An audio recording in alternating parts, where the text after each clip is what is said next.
Hello, everyone. Welcome to Global Express. This is the new Indian Express's weekly interaction with experts, where we analyze the impact of developments in our backyard, in our neighborhood, on India. Do click on the New Indian Express website and tweet and follow Global Express, where you can track the story behind the story. Today, we have two distinguished guests to analyze Prime Minister Narendra Modi's visit to France. The Prime Minister was invited by President Emmanuel Macron as the chief guest on Bastille Day, marking the 25th anniversary of India-France strategic partnership. I mean, the fireworks were all, I think, in the Indo-France deal. He was also accorded France's highest award, the Legion d'Honneur. So welcome, Ambassador Arun Singh, India's ambassador to France in 2013-2015, and the United States in 2015-2016. He writes extensively on India's foreign policy. I've known him since he handled the Afghan desk a long, long time ago. And an equally big welcome to you, Admiral Arun Prakash, former chief of the Naval Staff, fighter pilot, aviator. He commanded a carrier-borne fighter squadron, a naval air station, 4 warships, and the aircraft carrier INS Virat. And of course, the Andaman and Nicobar Joint Command, which I hear, unconfirmed reports, of course, could see a greater foreign presence in the United States Navy and possibly the French. Like India, France sees itself as an Indian Ocean power. The big takeaways today seem to be the boost to India's Navy, its capability, its underwater capability in particular, particularly as it is set to acquire the 26 Rafale marine fighter jets and the Scorpion diesel electric submarines. And as you've pointed out to me, Admiral, there's a distinction between air power and the Indian Air Force. But with this buzz that India could even pick a French fighter over the USG F4144, everything becomes far more interesting. Let's start with you, Ambassador Singh. France has literally rolled out the red carpet for the Prime Minister. He seemed very chuffed with his announcement of a 4-year post-study work visa for postgraduate students, and this big story about India's UPI to be used in France with immediate effect. So it looks on the surface as if it's defense and maritime security that takes precedence in this relationship. Is that really so? And why is India so comfortable working with France? Why the absence of mistrust? Double negative, I know. And how do we, sort of define this relationship? Is it an ideological convergence? Is it a strategic partnership? Is it because both India and France see each other as strong advocates of multipolarity, multi-alignment, multilateralism? So, Neena, as you know, the main global contestation is today taking place between the United States, Russia, and China. Now, in the framework of this contestation, as India is defining its own policies to preserve its interests, it is looking at strengthening the partnership with the US, sustaining the partnership with Russia, and strengthening itself to deal with the challenge from China. Now, for this multipolarity in international relations and maintaining the strategic autonomy for its decision-making so that it is in India's own interest is very critical for India. Now, in that framework, France is an important partner because as India searches for multipolarity, relations with Europe would be important because overall European GDP is the same as the US GDP, not at the same level if you break it up country by country. And within Europe, if you look at the strategic areas of cooperation, not just defense, but civil nuclear energy, space, India's strongest partner is France. And for example, if you look at Germany, our trade relationship with Germany is more than that with France. But Germany does not really play a major role in global affairs. It focuses its efforts in intra-European affairs or on the periphery of Europe. As far as the United Kingdom is concerned, there is a history of a relationship. It's a strong diaspora-based partnership. But on India-Pakistan issues, the UK has tended to favor Pakistan, and that has complicated relations with India. And also, there are elements in the Indian origin diaspora in the UK who carry out anti-India activities, and the UK has not been effective in tackling those. So, because of all these reasons, France has been a very important partner for India. Now, in Europe, in terms of nuclear energy, it is France that has strengths. More than 50% of the energy requirement is generated by nuclear power. In terms of defense capabilities, France has proved in itself to be a reliable partner for India for decades now. And that's why India builds on that partnership. And in terms of space cooperation, today we've launched Chandrayaan-3. But absolutely, we have done more than 20 satellite launches from France, from the French presence in Kourou through the Ariane space program. And we do joint satellite programs also. So overall, in strategic areas of cooperation in Europe, France is India's most important partner.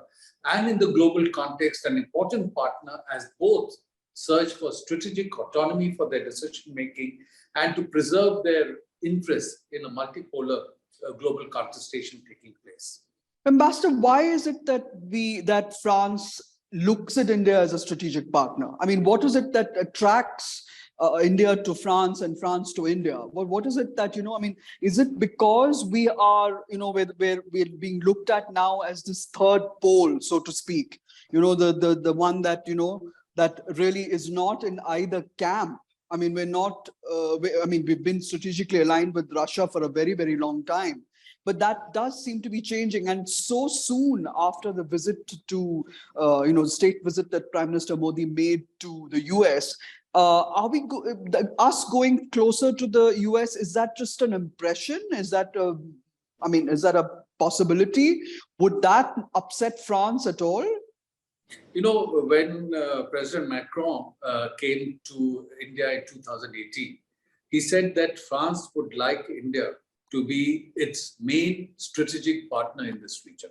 And he said, we would like France to be India's main strategic partner in Europe. Now, He didn't say in the global context, because, France doesn't have the same strategic heft as the United States. It's a very important partner. And, we are certainly doing more and more with the US.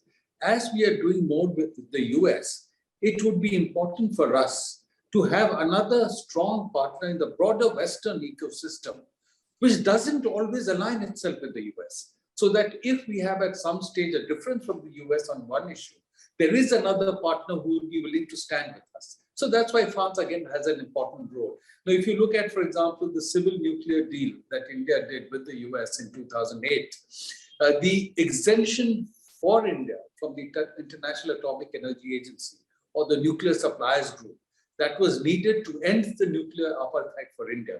Only the United States could have organized that. France could not have organized that. But once that exemption was organized, the first strategic partnership that India did, and the first country with which India signed a civil nuclear cooperation agreement on 30th September 2008, was with France. Exactly. And only 10 days later, on 10th October, with the United States. So it's a complementary.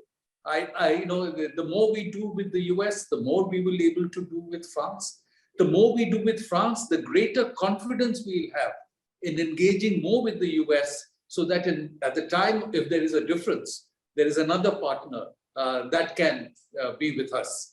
And again, in 2019, when we had taken action on Article 370, and the Chinese had tried to move the UN Security Council against India, at that time, France took the lead in blocking that, supported by the United States. So I think the two relationships, the more we do with one, the more we will be able to do with the other. I mean, just to ask a question, I mean, it's not going to happen today or tomorrow, but India does want to be a member of the UN Security Council, and Prime Minister Modi brought this up during his speech to the diaspora, and in France this time. So, I mean, is that something that France would continue to push? It has pushed, and it has said that it will support us. But do you think it's a possibility at all that India could both France and the US and UK also now support India's permanent membership of UN Security Council, as does Russia. It's only China among the P5 which is not supportive of India. But I know while the efforts for expansion of the UN Security Council continue, as of now, there is no imminent prospect of that happening. Because the requirement is that every P5 country must agree, and China has shown no indication of agreeing. And also the countries that are unlikely to benefit from any reform and expansion, they see no interest to themselves in such an expansion happening. So there is a general recognition that India needs to have a much greater role in international affairs and have a seat at important tables. India is the largest democracy, is the country now with the largest population, fifth largest economy globally. By the end of the decade, it will be the third largest economy globally. So it makes no sense not to have India in places such as as a permanent member of the UN Security Council.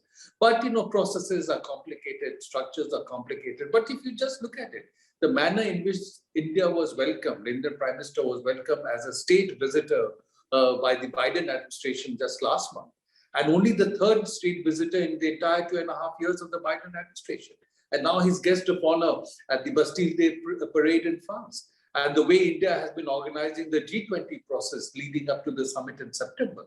And before, in the framework of that, organized a meeting with countries of the Global South to articulate the views of the Global South in the G20 processes. So there is an understanding that India is already playing a major role in global affairs. It's just a question of how do you institutionalize it in various frameworks. And that certainly will be more challenging. So it's not a buyer-seller relationship, really. I mean, it's not India bought 250 civilian planes, and now it's, now there are these arms deals. It's not centered on that, is it? So it's more than just that. Yeah, that's only one element. I mean, that is an important element, when the economic linkages, defense linkages grow and adds confidence to the relationship. So important element. And then there are technology partnerships. But then you go beyond that, and it's not just defense. You are looking at, as I mentioned, space, civil nuclear cooperation, the political support they provide to each other. And for India, it is important to have the political support of as many major players in the global context. Its effort is to have good relations with every major pole in the international system. On the Jaitapur, the plant, nuclear plant, France has really not done enough. It's just lying in limbo. I mean, the nuclear plant is just, nothing. It was set up so many years ago. And why does that sit there? Well, it's not France. Even we are discussing with the US. And that has also not progressed. Because there are issues. I mean, there are issues, as they see, partly related to the civil nuclear liability laws in India. Secondly, in the French context, the original producer of nuclear power, Areva, they went bankrupt. And then there was a new entity, EDF. So they have entered into discussions with the Indian government and the Nuclear Power Corporation. And the issues related to costs, to pricing. So there's a deep discussion going on, engineering aspects, how do you move production in India to cut down the costs. So once all that progresses, they can move ahead. And we have the similar issue with the US. The major US manufacturers, Westinghouse, GE, both had some trouble in getting their reactors validated. Now, once that was done, then the issue of costs and what kind of production do you in India. So this is a challenge that both are facing. And the only one that has been able to move ahead is the continuing cooperation with Russia in terms of their partnering in building nuclear power plants in India. But they also were able to move ahead because of the civil nuclear agreement that the US did to get an exemption from the nuclear suppliers group. Otherwise, the NSG had said that there could be no new cooperation with India in civil nuclear power by any country. But certainly the Russian cooperation has moved ahead. Now, if I can just go to the Admiral. Good evening, Admiral. Welcome to the show. On India and France, I mean, they're looking at a joint Indian Ocean strategy, but I believe you're also one of the first people to test fly the French fighter bomber, the Rafale, when we first got it. Would you like to tell us about your first test flight? Good evening. Well, I'm not sure if I was the first, but this is way back in 2004. As I had visited France as the vice chief. And at that point of time, a lot of things were happening in naval headquarters, We were finalizing the design for the Vikrant, which is now out at sea. We were about to negotiate with Russia for the Gorshkov, which became the Vikramaditya. We were not sure which aircraft, who would give us an aircraft for these two ships. Above all, we didn't have a catapult. So catapult is a device to launch aircraft from the ship. So during my visit to France, I asked them to let me fly the Rafale, which I did.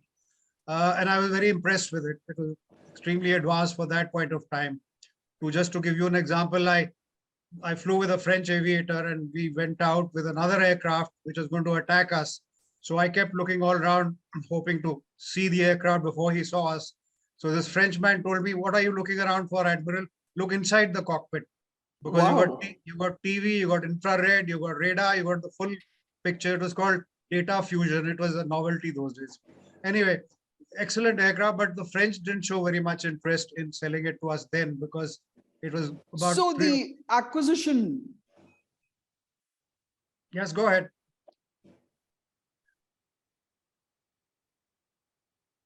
So the acquisition of this 26 new generation Rafale fighter jets for our Navy, did it come on the advice? Because there is a lot of speculation that Admiral Hari Kumar proposed the Rafale over, the others that were in contention, and we've already acquired 36 Rafale jets in 2016. So what are we going to do with these 26? And are they enough to keep us protected, so to speak? Is the Indian Navy going to be happy with this, or does it need even more?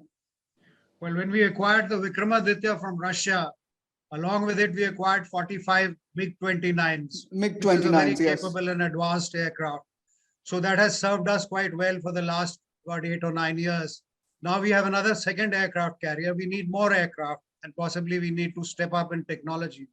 So the Navy went through a due process of looking at aircraft which were capable of being operated from Vikrant. As I said, we don't have a catapult for launching aircraft. We use a device called a ski jump. So you need aircraft which can operate from a ski jump. So this is the one that where they hook, the plane comes and hooks onto the, when it lands and then is released, right? No, madam, this is the device for launching, taking off aircraft from ships. It's called a ski jump. So there were two candidates which could operate from the ski jump. One was the American F-18 Hornet, and the other was the Rafale. So the Navy went through a due process of selection, and they obviously chose the Rafale for good reasons best known to them. No, that's what I want to know. So that's basically my big question. Why did we pick the Rafale? I mean, what do you mean best known to them? I mean, I'm sure you have an opinion on that. Some reasons are obvious. There's commonality. The Indian Air Force has acquired 36 of them. Yes. Now we've got another 26. There are minor differences. There's about 95% commonality. So it does make sense to have an aircraft which is common with the Indian Air Force. Secondly, if the choice was between just these two aircraft, there must be operational reasons, for operating from a ship, which must have, weighed with the Navy before they decided in favor of. You mean between the Super Hornet and the Rafale? Yes, these were the two competitors for this Navy requirement, and the Navy, after due process, decided for Rafale. So we have to trust their judgment. Could you also explain to us? Made a good choice. Could you explain to us the rationale behind the acquisition of these 3 Scorpion submarines?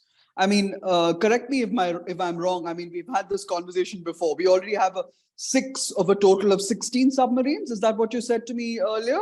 And, we have a project to build them at the Mazagon dock shipyard with the French Naval Group. So, if I've got my numbers right, we have built 5 Scorpion submarines. A 6th is ready to go next year. And we already have 3. So we have 9. We'll have 9 in total. And plus you'll have German submarines and the Kilo class submarines. And we have the Arihant, which is an indigenously built one. So will we be strong enough to to sense to keep our shores safe from from other marauding submarines, as in China, where the Americans apparently gave us the technology so that we could sense their movement in our waters and in Sri Lanka and in Myanmar and Bangladesh. Okay, so we'll jump from from the air into underwater domain. Yes. So the plan was for the Navy way back in the early 2000s to have 30 submarines to be built in India. We had a master plan. Yeah. Unfortunately, due to various reasons, that plan did not fructify. So around 2008, 2009, we entered into a contract with France to build 6 Scorpion class submarines. Scorpion is the name of the class of submarines. These are diesel electric submarines, and they were built with French collaboration in the Mazagon docks in Mumbai. 5 of them are already in service with the Navy, starting from, I think, 2008, 2009. And the 6th and last one will enter service shortly. Once the last Scorpion, which is named INS Kalvari, enters naval service, we will have 16 submarines of French, Russian, and German origin, which still leaves us short by about 14 submarines from our envisaged strength. To protect our interests. Submarines don't protect the coast. They do other things far out at sea and deep under the sea. So it still leaves us short. So for this reason, the Indian Navy has another plan for building another series of submarines, which will be of indigenous design. Now that's going to take some more time. So to bridge this gap between now and the time that we can start building Indian designed submarines, the government decided to acquire 3 more of the Scorpion class, of which, as I said, 6 have already been built. So Mazagon Docks has good experience in building these submarines. So 3 more will be built. So at the end of the day, in the next 5 or 6 years, we'll have 9 Scorpion class submarines of French origin or French design, but built in India. And hopefully by then, our people would have acquired enough expertise in designing, building, construction, and so on. The Russian Kilo class submarine, is it going to be, it was the mainstay of the Indian Navy. Will they be phased out? Well, we acquired them a long time ago. In the late 80s, we acquired 10 of them. They're all old now, but still you can modernize them. But for each submarine which is modernized, it has to go back to Russia, sit there for 3 or 4 years and then come back. It's a long process. So they will be modernized. They will serve for some more time, but eventually they'll have to be phased out. So in the near future, we are going to have about 19-20 submarines.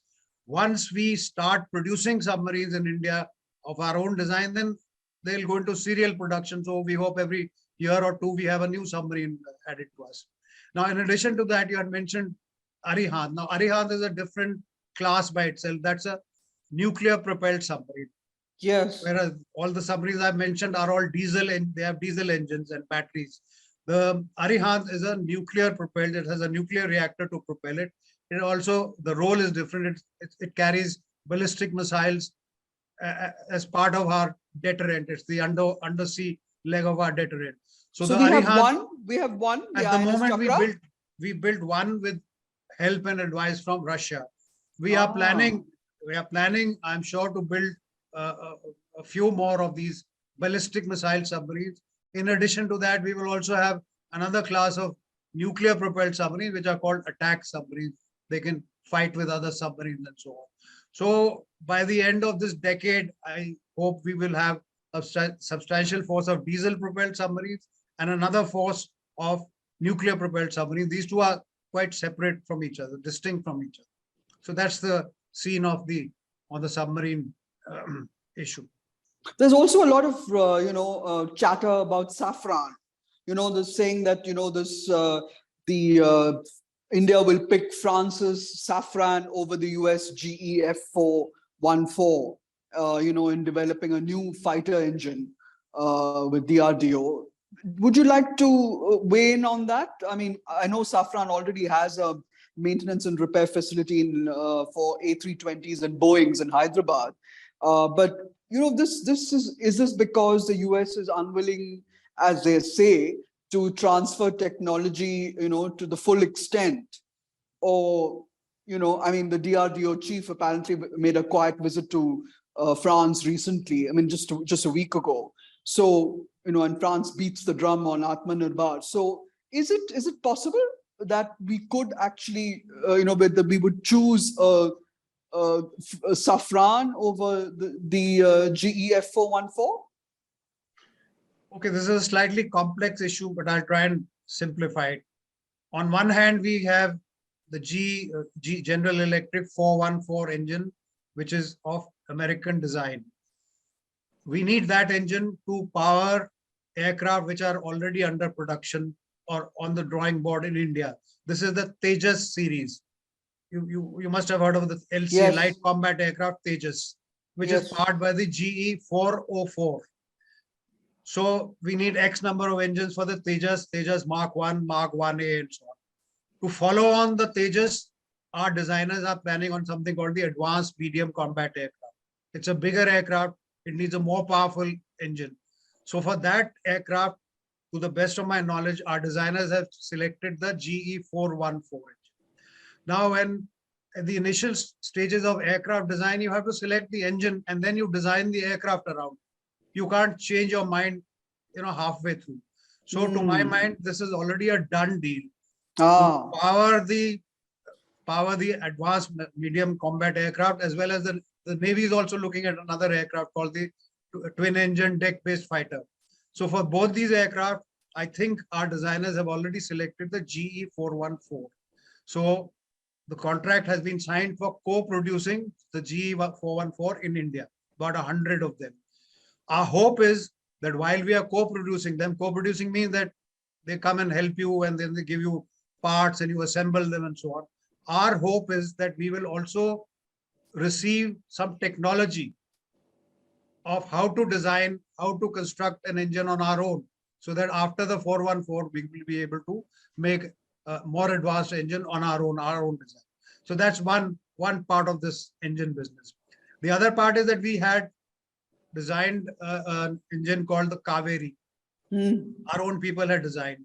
They started in the mid 80s, but as 40 years have passed and the engine is still in limbo. Obviously, for want of some expertise, some technology which is lacking in.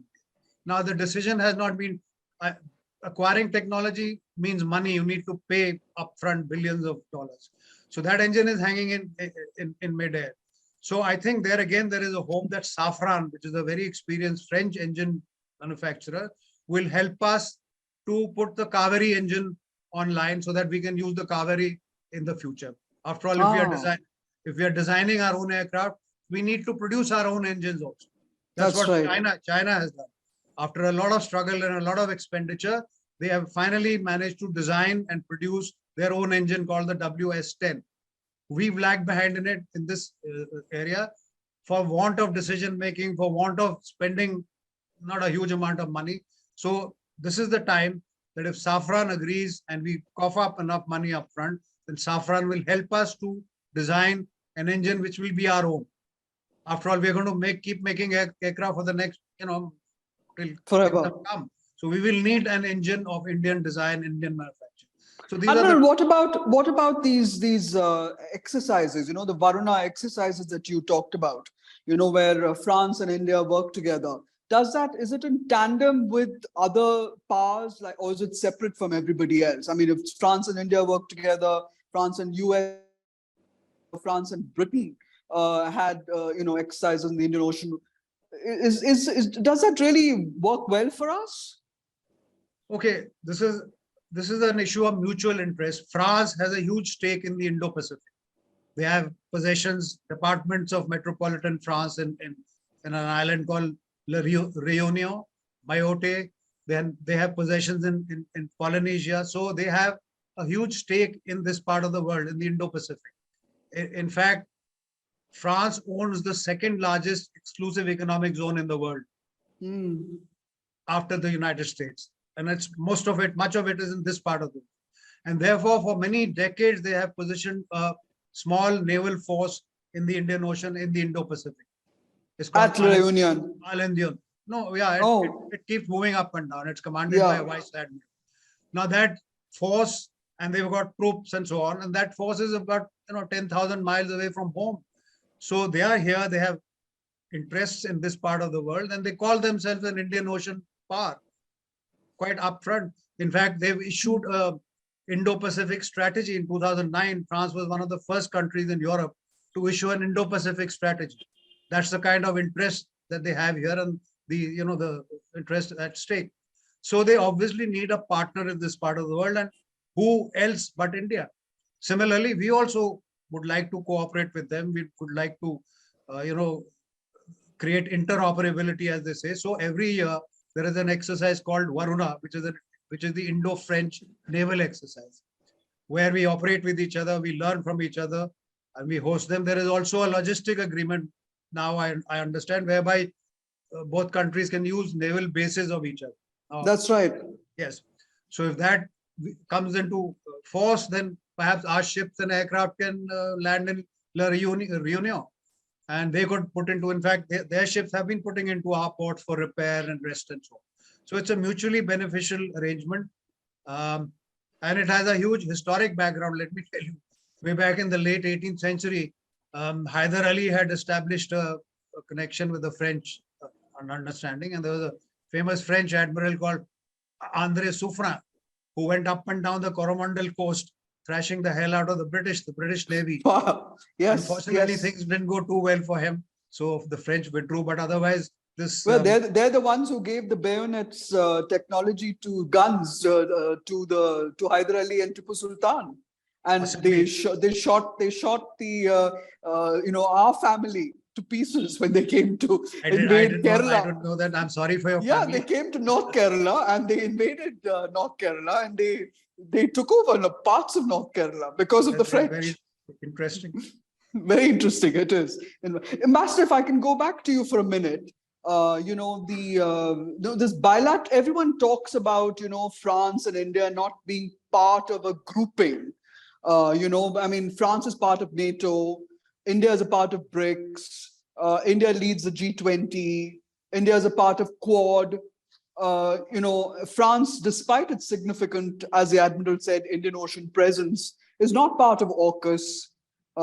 Is it still an outlier in Europe? And how does that really work for us? Because I mean, we have a relationship with a country which was even trying to woo China a couple of weeks ago. It was Macron, the President Macron flew to China.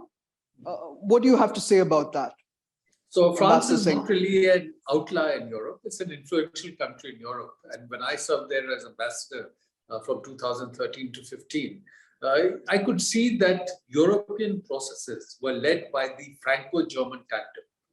First, it was necessary for France and Germany to agree. And once they agreed, they could lead the other European countries. So that's the kind of role that France plays, especially after Brexit, because UK's influence now on European processes has come down. Now, certainly with whatever is happening in Russia, Ukraine, I think France's influence in Europe has come down a bit because the East European countries, the Central European countries, because of their concerns related to Russia, are calling in the US to play a far bigger role in European affairs. So that's one dimension that plays out. Now, beyond that, of course, France is a part of the G20. But as Admiral Arun Prakash mentioned, we have a lot of convergence of interests with France in the broader Indo-Pacific.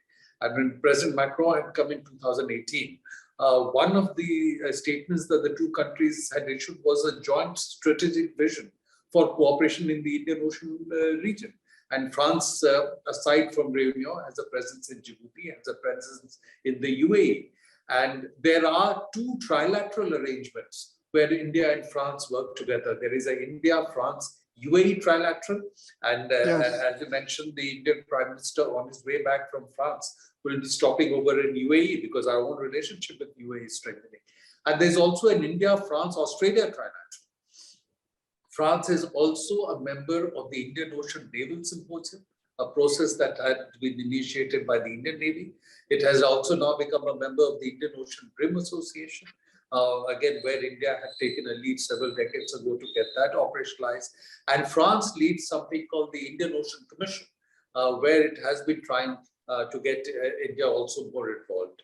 There are areas where the two countries work together. And India, of course, looks at India as part of Quad, and it's part of the Shanghai Cooperation Organization, part of BRICS. And similarly, France is part of NATO and many other structures. But they have worked together very strongly, both in the bilateral context and in several of the plurilateral arrangements that are there. Yeah, as you rightly said, that the interesting twist to this visit to France is the fact that he returns via Abu Dhabi.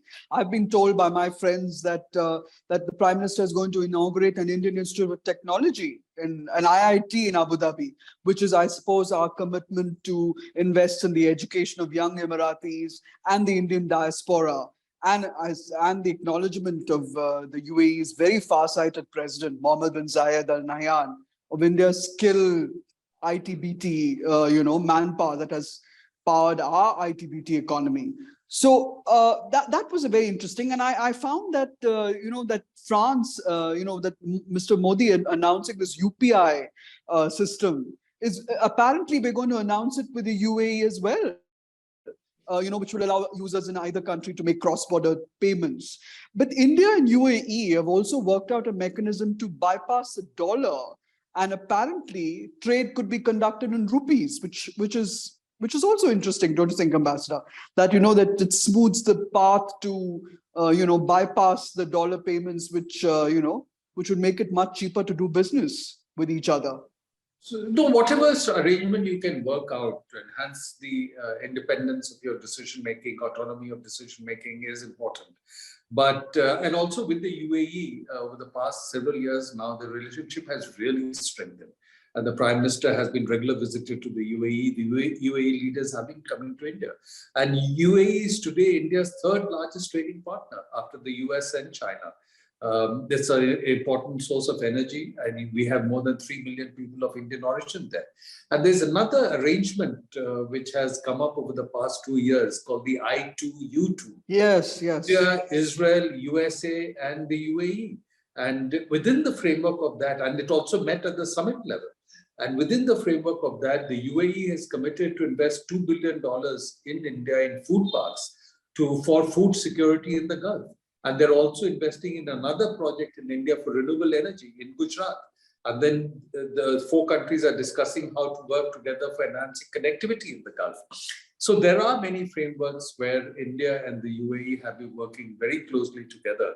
And of course, so then when we do the India-France UAE trilateral, especially with France having a naval presence in UAE, and if we are looking at logistics support arrangements, if we are looking at more and more exercises, increasing complexity of exercises, building towards interoperability. So these are all important dimensions of cooperation that are playing out. So it's almost like a Western Quad, in West Asia, like Quad, we have one. Quad has become a good branding. The main Quad was India, Japan, US, and Australia. Yeah. Now US talks of a European Quad with US, UK, France, and Germany. And of course, now you refer to the four countries here as a Quad in this part. And then some people talk of a Quad in Central Asia. So it has become, I think the original Quad has got a certain level of attention and salience. So it's become a kind of branding for plurilateral arrangements. And there was another interesting meeting that I wanted to draw attention to as you're talking about it. Yeah. There was a meeting at the end of the first week of May of the National Security Advisors of India, US, Saudi Arabia, and UAE. In Saudi Arabia. So again, reflecting the various arrangements that are playing out. That's very interesting. That is really, truly. I was also curious about Russia. I mean, where does Russia stand in all this? And with India building bridges with France, building bridges with the US, and extremely wary about Chinese moves to, sort of block us off in Pakistan and, on our LAC. Where does that leave us? Russia is a very important partner for India. I mean, it's a strong defense partner. We are now buying more and more also from others, France, US, Israel, but still I understand more than 60% of our defense inventory remains of Russian origin. Russia has given India political support at times when we needed, when it was not available elsewhere. And that is why India also has been very circumspect. When the Soviet Union moved into Hungary, India didn't criticize the Soviet Union. Or when it moved into Czechoslovakia then. Or when the Soviet Union sent troops into Afghanistan in 1979, India didn't criticize publicly, even though it did privately. And now in the Russia-Ukraine conflict, India has been very careful in terms of how it positions itself. So we understand the importance of the relationship with Russia. And so will that translate into some kind of push for a backroom kind of chat with Vladimir Putin, to sort of tone down what is happening in Ukraine? I mean, there's complete devastation, and the beefing up of the Ukraine, army and by the US is a very, it's made it into Europe's Afghanistan. So, I don't know about those aspects, but as you know, India's position on the Russia-Ukraine issue has evolved and it's nuanced. And we have certainly not condemned Russia, criticized Russia, or voted against Russia at the UN. But India has expressed repeatedly support for sovereignty and territorial integrity of countries. And that's something clearly that Russia has violated in the context of Ukraine. So that's a kind of position. And when the Prime Minister met President Putin, I think it was on the margins of a Shanghai Cooperation Organization meeting. And he said to him that this is not an era of war. So that was a message enough. So what's going to happen? What's going to happen at the G20 in September? Do you think that there will be that could be the moment when there could be some kind of intermediation by India? No, I doubt if India will really want to do mediation. All these things are tricky. You don't want to burn your hands in these processes. There are too many interests involved. But I think from the Indian perspective, certainly, as India has said, they would like the conflict to end because this is having a negative impact globally in other developing countries in terms of food, energy, fertilizer prices and availability, the global economy. So certainly we would like the conflict to end. And I think that's the articulation that is coming out from India. And ultimately, I think it's really the people in Ukraine, the Ukrainian leadership, President Putin, the Russian people that have to figure out how they want to take this forward. Thank you very much. Thank you very much, Ambassador Singh. I really appreciate what you've given us today. And thank you, Admiral, very, very much too, for participating in this discussion. I, for one, have learned a lot. I'm sure our viewers have as well. Please do click on the bell icon and watch and share this session of the Global Express. Thank you very much.